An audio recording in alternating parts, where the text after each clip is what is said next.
أعوذ بالله من الشيطان الرجيم بسم الله الرحمن الرحيم رب اشرح لي صدري ويسر لي أمري واحلل عقدة من لساني يفقهوا قولي ربي زدني علما ربي يسر ولا تعسر وتمم بالخير۔ پارہ 14 کے باتیں ہم دیکھتے ہیں۔ ایک تو تھا کہ اخلاص کے ذریعے انسان شیطان کے چالوں سے بچ جاتا ہے۔ پھر مومن کی مثال شہد کی مکھی کی طرح ہے جو پاکیزہ رس لیتی ہے۔ تکبر یہ تمام برائیوں کی جڑ ہے۔ اللہ تعالیٰ کی پہچان یہ انسان کو اس قابل کرتی ہے کہ وہ بہت سی مشکلات سہ جاتا ہے، کیونکہ وہ جانتا ہے کہ میرا رب میرے حال سے واقف ہے اور میرے رب کو سب پتہ ہے۔ اللہ کی مدد حاصل کرنے کے لیے، اس کے ساتھ پانے کے لیے احسان، تقوی اور صبر تینوں چیزیں ہمیں اختیار کرنی چاہیے۔ پھر انسان کا اگر زیادہ جھکاؤ دنیا کی طرف ہو گیا تو یہ اس کو آخرت سے غافل کرے گی، تو اعتدال رکھنا ہے۔ پارہ نمبر 15 سبحان الذی۔ قرآن مجید جو ہے نا، یہ قبر کے عذاب سے حفاظت کا ذریعہ بھی بنتی ہے۔ ابو ہریرہ بیان کرتے ہیں کہ آدمی کو جب اس کی قبر میں لایا جاتا ہے تو اس کے سر کی طرف سے آتا ہے یعنی عذاب کے لیے، تو تلاوت قرآن اس کو روک دیتی ہے۔ جب فرشتہ اس کے سامنے سے آتا ہے تو صدقہ اسے پیچھے کر دیتا ہے۔ جب اس کے پاؤں کی طرف سے آتا ہے تو مساجد کی طرف چل کر جانا اسے دور کر دیتا ہے۔ یعنی انسان پاؤں سے جس نیکی کی کام کی طرف جائے گا وہ نیکیاں اسے اس برائی کی سزا سے ہٹا دیں گی۔ اور قیامت کے دن قرآن جو ہے جو کہ انسان کی شکل میں بن کے آئے گا، اس میں بریدہ رضی اللہ عنہ کی روایت ہے کہ نبی صلی اللہ علیہ وسلم نے فرمایا، قیامت کے دن قرآن ایسے مرد کی شکل میں آئے گا جس کے بال سفید ہوں گے۔ وہ اپنے پڑھنے والے سے کہے گا، میں وہی ہوں جس نے تجھے رات کو بیدار رکھا یعنی تراویح میں، اور دن میں تجھے پیاسا رکھا یعنی تلاوت کرتے وقت انسان کو جو پیاس لگتی ہے اس کا ذکر ہے۔ پھر قیامت کے دن قرآن مجید سفارش بھی بن کے آئے گا۔ ابو امامہ باہلی رضی اللہ عنہ سے نبی ہے، فرماتے ہیں میں نے نبی کریم صلی اللہ علیہ وسلم کو فرماتے ہوئے سنا تھا کہ قرآن کی تلاوت کرو، بلا شبہ قیامت کے دن بھی اپنے ساتھیوں کی سفارش کے لیے آئے گا۔ یعنی جو لوگ دنیا میں قرآن کی تلاوت کرتے ہیں، قیامت کے دن یہ قرآن ان لوگوں کی سفارش کرے گا۔ بنی اسرائیل سورت ہے، آیت نمبر 1۔ آغاز ہوتے سبحان الذی، اللہ کے پاس ہے، یعنی سننے والوں کو عجیب و غریب خبر ملے گی جس کو حیرانی سے سنیں گے، لیکن حقیقت کیا ہے کہ جو چیزیں لوگوں کے لیے مشکل ہے اللہ کے لیے وہ کچھ بھی مشکل نہیں۔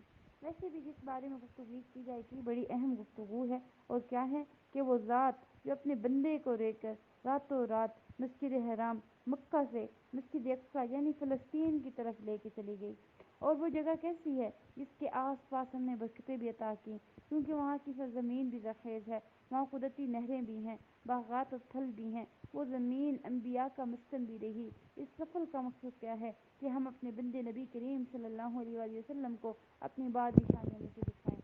گویا دوسرے لفظوں میں یہ سفر ایک معجزہ ہے، بے شک وہ دیکھنے والا بھی ہے، وہ سننے والا بھی ہے، بندوں کے حالات کو اچھی طرح جاننے والا بھی ہے۔ ابو ہریرہ سے مروی ہے، فرماتے ہیں نبی کریم صلی اللہ علیہ وآلہ وسلم نے فرمایا، معراج کی رات بیت المقدس میں نے اپنے قدم اس جگہ رکھے جہاں پہلے انبیاء نے رکھے تھے، اور آپ کو یہ سفر براق کے ذریعے کروایا گیا۔ انس فرماتے ہیں کہ معراج کی رات نبی کریم صلی اللہ علیہ وآلہ وسلم کے لیے براق لایا گیا جس کو لگام ڈالے ہوئے تھی اور زین کسی ہوئی تھی، بس اس نے شوخی کی تو جبرائیل علیہ السلام نے اس کو کہا کہ کیا تو محمد سے ایسی شوخی کر رہا؟ آج تو تجھ پر اللہ کے نزدیک اس سے زیادہ معزز کوئی بھی سوار نہیں ہوا۔ راوی کہتے ہیں پھر براق کو پسینہ آ گیا اور براق کے ذریعے یہ سفر لمحوں میں طے ہو گیا۔ نبی کریم صلی اللہ علیہ وآلہ وسلم پہلے مکہ سے بیت المقدس کی طرف گئے۔ وہاں پر آپ جب پہنچے تو جبرائیل علیہ السلام نے اپنی انگلی سے اشارہ کر کے پتھر میں سوراخ کیا اور براق کو اس سے باندھا، یہاں تک کہ آپ نے تمام انبیاء کو نماز پڑھائی، جو اس بات کا سمبل بھی ہے کہ آپ تمام انبیاء کے امام بھی ہیں۔ سبحان اللہ۔ اللہ تعالیٰ سے بھی ہم کلام ہوئے، وہاں آپ کو اللہ تعالیٰ نے 5 نمازیں بھی دیں اور اس کے علاوہ بھی کچھ ہدایات کی تھیں۔ اس سفر میں نبی کریم صلی اللہ علیہ وسلم نے جنت اور جہنم کے مشاہدات بھی کیے تھے۔ انس رضی اللہ عنہ فرماتے ہیں نبی کریم صلی اللہ علیہ وسلم نے فرمایا، جب مجھے معراج کروایا گیا تو میں ایک قوم پر سے گزرا جس کے ناخن تانبے کے تھے، اور وہ ناخنوں سے اپنے چہرے اور اپنے سینے چیر رہے تھے، تو میں نے پوچھا کہ یہ کون ہے اے جبرائیل؟ تو انہوں نے فرمایا یہ وہ لوگ ہیں جو لوگوں کو گوشت کھاتے ہیں، ان کی عزتوں سے کھیلتے ہیں، یعنی غیبت کرتے ہیں،